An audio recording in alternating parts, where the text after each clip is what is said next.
रसूल अल्लाह ने 5 खूबसूरत हदीसें बताई। नंबर 1, तुम में से बेहतरीन शख्स वो है जो ना किसी को तकलीफ दे और ना किसी की तकलीफ का जरिया और सबब बने। नंबर 2, जो शख्स दिन में 10 मरतबा सूरतुल इखलास पढ़ेगा, यानी कुल हु अल्लाहु अहद, ये पूरी सूरत पढ़ेगा, अल्लाह ताला जन्नत में उसके लिए महल बना देंगे। नंबर 3, जो शख्स हर फर्ज नमाज के बाद 1 मरतबा आयतुल कुर्सी पढ़ने का मामूल बनाएगा, तो उसके और जन्नत के दरमियान सिर्फ मौत का फासला होगा, यानी वो शख्स मरते ही सीधा जन्नत में जाएगा।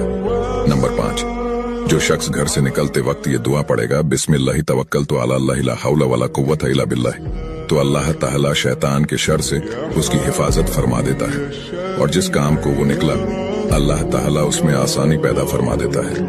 नंबर 5, रसूल अल्लाह ने फरमाया, वो शख्स हरा भरा रहे, हंसता खेलता रहे, जो शख्स मेरी हदीस सुने उसको महफूज रखे और उसको दूसरों तक पहुंचाए।